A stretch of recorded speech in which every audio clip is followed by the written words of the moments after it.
સમાલોચના વિચારણા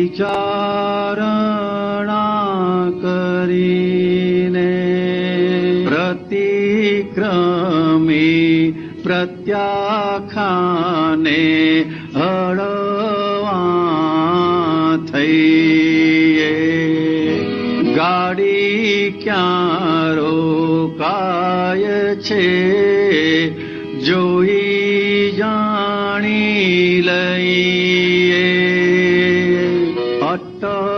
અટકણા આપણી ઓળખી ફરીએ ભૂલો હજી ભાંગી નથી તેની એ છે ખાતરી ધોળે દાડે ઠોકરું પણ ખાતા જ ચરીએ ફરિયાદ કરનાર જાતે જ ગુનેગાર અપલખણ આપણા જ ઓળખી ચેતીએ જેની એ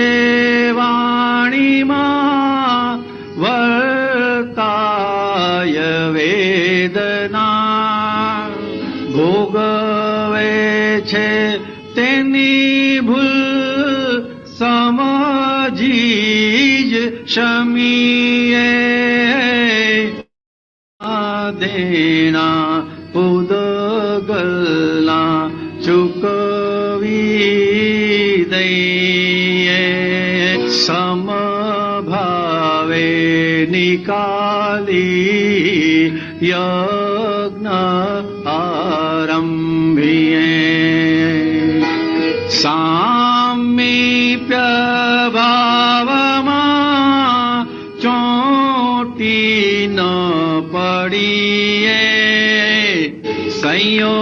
સંયોગોમાં દુર્લક્ષ સેવતા રહીએ મોક્ષે હજુ ગયા નથી તેની એ છે સાબિતી દેહ સાથે દુનિયામાં ભટકતા છીએ સંખ્યાત જન્મોની અસંખ્યાત ગનેગારી દાદાજીના સુચરણે સમર્પી દઈએ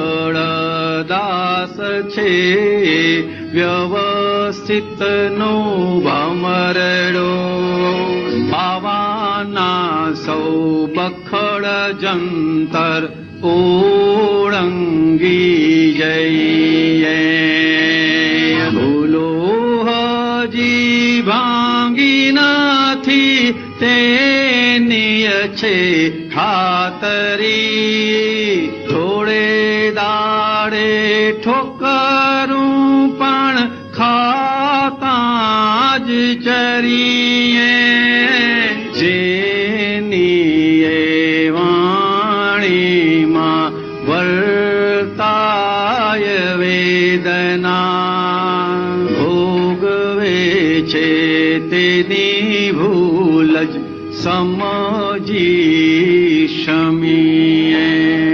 આલોચના સમાલોચના વિચારણા કરીને પ્રતિક્રમી પ્રત્યાખ્યાને હળવા થઈએ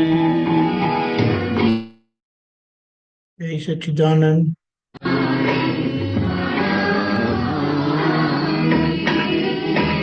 સંભળાય છે સંભળાય છે હવે આપણે એક વિચારીએ કે આપણે મહાવીર ભગવાન ઘર છોડીને નીકળી ગયા હતા. એટલે બીજા બધા મુદ્દામાં જે સૌથી ચીકણું હતું એ છૂટ્યું એમનું. હવે આપણે ઘરમાં રહીએ છીએ કે જ્યાં બધા હિસાબો આપણા બધા સારા એવા છે, લોકોના સંપર્કમાં આવી રીતે આવીએ છીએ.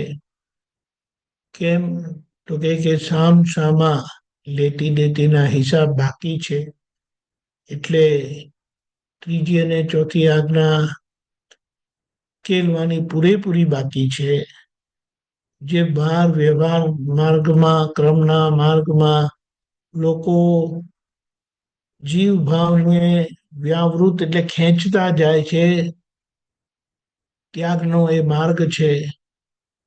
એટલે અહીંયા આપણે કહીએ છીએ કે કેમ છેલ્લા ભવ સુધી આલોચના, પ્રતિક્રમણ, પ્રત્યાખ્યાન રહે છે. કારણ કે તમે એકલા નથી. તમે કોઈના ને કોઈના સંપર્કમાં આવો છો, કોઈના ને કોઈના જોડેના વ્યવહારમાં આવો છો.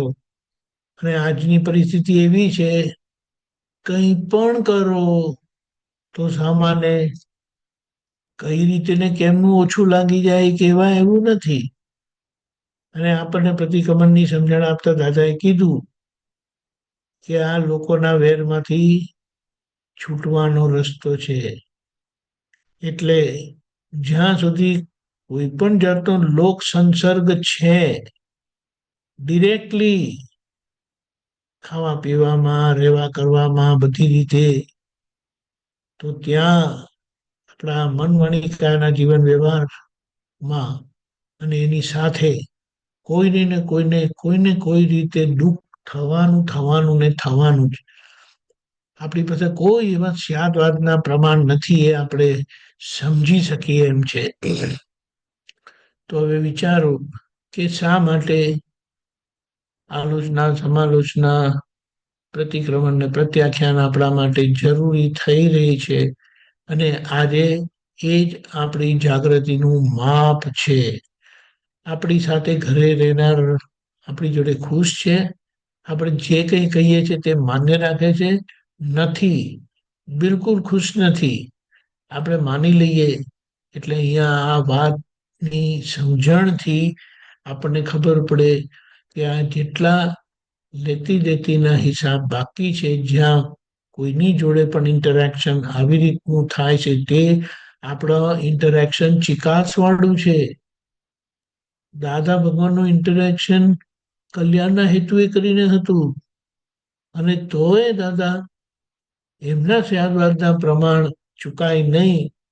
અને એમાં એ ચોક્કસ રહીને આગળ વધવા માટે એમણે આ પ્રતિક્રમણનું હથિયાર વાપરેલું. અને આપણને સમજાવતા બી ગયા કે કલ્યાણના હેતુએ કરીને પણ કોઈને બોલ્યા, વઢ્યા, ઠપકાર્યા, થાપડ મારી તો એ સ્યાદવાદના પ્રમાણમાં આવતું નથી. એટલે અહીંયા આપણે સમજી શકીએ કે અહીંયા આપણે જોઈએ તો આપણી સાથેના લોકોના વ્યવહારમાં કેમનું લોકોને દુઃખ થઈ જાય છે તેની આપણને ખ્યાલ પણ નથી રહેતો. આપણે કશું કીધું અને એમનો ચહેરો, એમની આંખો ઊંચી નીચી થઈ તો એ આપણને ખબર પડતી નથી. એટલે અહીંયા મુદ્દો એ છે કે આ જે બધી બે વાત આ પદમાં જે આવે છે ને, ભૂલો હજી ભાંગી નથી તેની એ ખાતરી શું છે?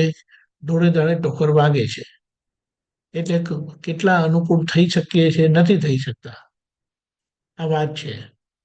બીજું, વાણીમાં વેદના આવે છે, અરે ઉગાડી વેદના આવે છે, 5 જણા સાંભળી લે છે એવી વેદના આવે છે.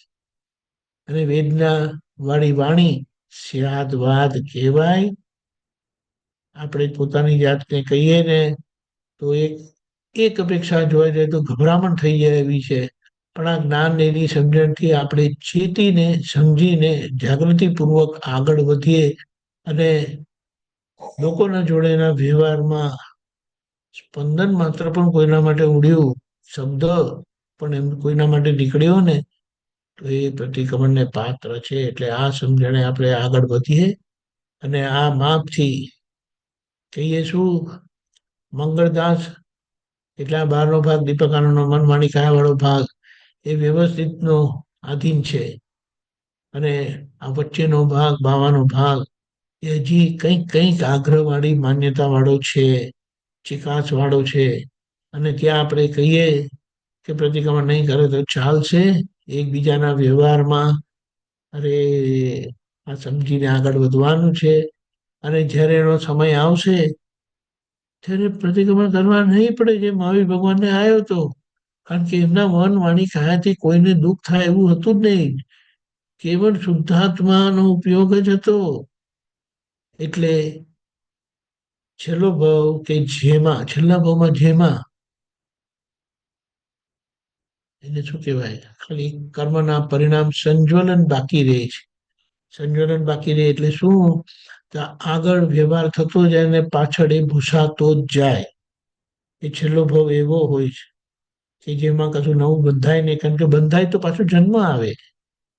એટલે અહીંયા આ વાત સમજીને આપણે ચોકસાઈથી જીવી જઈએ અને વિગતવાર આલોચના પ્રતિક્રમણ સમાલોચના પ્રતિક્રમણને પ્રત્યાખ્યાન રાખીએ, અને જે દાદાએ હાથમાં સુખ આપ્યું છે એને માણતા રહીએ, અને આ ક્રિયાવાળા દેખીતા ક્રિયાવાળા અકર્તા ભાવે વ્યવહારની શુદ્ધિ આપણે કર્યા કરીએ.